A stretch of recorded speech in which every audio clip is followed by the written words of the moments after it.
Hello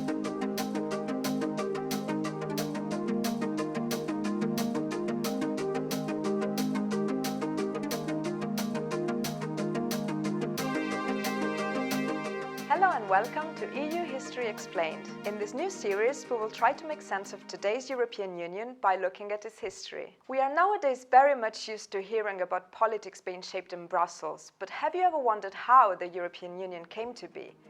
That is what we will look at in this first episode. The modern idea of a united Europe goes back a very long time, from the philosophers of the 17th and 18th century to more recent theorizations after the end of the First World War.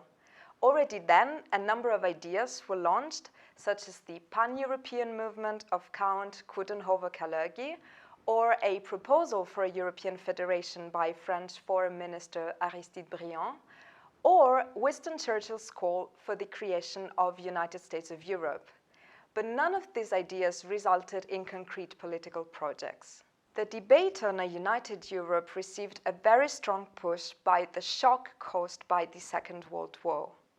A major contribution to this debate was given by three Italian thinkers confined by the fascist regime on the island of Ventotene.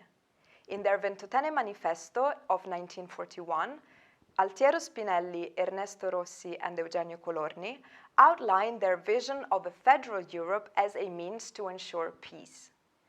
The key idea of the Federalists, as they were called, is that the existence of the nation-state has been the very cause of the war, and for this reason, they see the elimination of the nation-state as a means to prevent future wars. Two factors will be crucial in turning these integrationist ideas into a political reality. On the one hand, the intuition of some key political figures and practitioners, and on the other hand, the post-war international context that was marked by the Cold War between the East and the West. So let's look at what was the context in Europe after the end of the Second World War. The European continent is divided. Eastern Europe is under the sphere of influence of the Soviet Union. Western Europe has both winners and losers of the war. As a result of losing the war, Germany suffers very strong limitations to its national sovereignty, which makes the country somewhat naturally favorable to ideas of European integration that could allow the country to regain part of their sovereignty and to reconnect with the neighboring nations. Italy, another loser of the war, is trying to regain its place and legitimacy on the international scene. And the government that faces internally a very strong communist party is eager to anchor the country to the Western camp. France, for its part, is on the one hand trying to regain its prestige after the defeat of 1940, but is also wary of any regain of sovereignty, military autonomy, and economic strength by Germany, and will seek creative ways to curb this. The Benelux countries, Belgium, the Netherlands, and Luxembourg, are trying to seek economic reconstruction, but also strive to have a say in the design of the post-war international order. Finally, the United Kingdom is cultivating its special relationship with the United States, is looking to the Commonwealth, but at the same time is also trying to encourage ideas of European integration without really seeing itself as part of these projects. Against this backdrop, only with the start of the Cold War in 1947 will European integration cease to be a utopian vision and become a concrete political and economic project. The inception of European integration is marked by a number of separate projects running on three parallel but connected tracks: economic cooperation, political cooperation, and military cooperation that will have different degrees of success. The first concrete attempts at integration among European countries are strongly pushed by the United States, that has a keen interest in an integrated, prosperous, and stable Europe to counter the Soviet threat. The first project follows the launch by the United States in 1947 of the Marshall Plan, a massive recovery plan for Europe that should, in the eyes of the Americans, make Europe a solid and prosperous bastion against Soviet expansion. When the United States decides to pledge these funds to their European allies, they do so on the condition that the Europeans will manage these funds jointly through an Organization for European Economic Cooperation. However, while representing an important precedent for economic cooperation among European countries, this organization will fall short of the American expectations of really integrating European economies. In the same years, a political integration path is also developing. In 1948, the city of The Hague in the Netherlands hosts a congress of all the movements for European unification. In the Hague Congress, different visions of European integration are confronted. A federalist vision that calls for overcoming the nation-states and merging them into the United States of Europe, an intergovernmentalist vision that envisages a European confederation of sovereign nation-states and actually sees this cooperation as a way to strengthen the nation-state, and finally, a neo-functionalist vision that calls for integrating individual concrete sectors in hopes of achieving spillover effects that will gradually lead to integration as a whole. This latter vision will try and will later succeed to offer a solution to the deadlock caused by the incompatibilities between the federalist and the intergovernmentalist visions. Key representatives of this vision are political figures such as Robert Schuman and practitioners like Jean Monnet, who believe that Europe will not be made all at once, but rather through concrete achievements.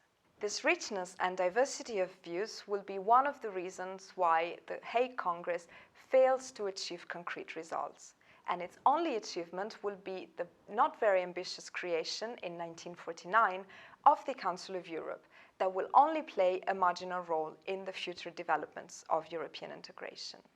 A third pillar of these early years of European integration is also military cooperation. At the beginning, this is not much more than just a military alliance among a number of European countries that is mainly aimed at convincing the Americans to keep guaranteeing European security by showing them that Europeans are able to cooperate with each other. But in the next decade, things will evolve into something completely different, leading to a failed attempt to create a fully fledged European defense. But we will look at this in the next episode. First, let's look at how the first track of European integration, economic cooperation, will evolve in the next years. We said earlier that France is worried about Germany regaining too much power too fast. At the same time, it is eager to foster its own economic and industrial recovery. And for this, German coal resources are very important. We should also not forget that the management of coal resources had been one of the key elements of tension between France and Germany in the past years. A solution that seems to solve both issues is put forward by French civil servant Jean Monnet and picked up by the Foreign Minister Robert Schuman. In his speech on 9th of May 1950, Robert Schuman proposes to pool together the coal and steel resources of France and Germany. This is considered to be the very founding step of a united Europe, and still today, the 9th of May is celebrated every year throughout Europe as Europe's Day. Schuman's plan is the incarnation of the neo-functionalist vision that concrete achievements will create a de facto solidarity among European peoples and will pave the way for a united Europe. Germany receives this proposal quite favorably, as even if only partial, it still means a regain of sovereignty over its resources. We shouldn't forget that Germany had actually lost control over these resources. Soon, more countries join in: Belgium, Luxembourg, the Netherlands, and Italy. And the Treaty of Paris is eventually signed in 1951, establishing the European Coal and Steel Community. In this phase, the United Kingdom tends to favor its relationship with the Commonwealth and decides to remain outside of this initiative. The European Coal and Steel Community is based on a number of institutions. Most importantly, the High Authority, the most powerful institution. It is an independent supranational executive whose task is to ensure the smooth functioning of the common market of coal and steel. The most important feature and key innovation of this institution is its supranational character. But what does that mean? It means that member states agree to cede part of their sovereignty to a common institution that has the power to enforce its decisions. Other institutions are the Council of Ministers, that is an intergovernmental counterpart to the High Authority, and a Common Assembly, where delegates of the national parliaments sit.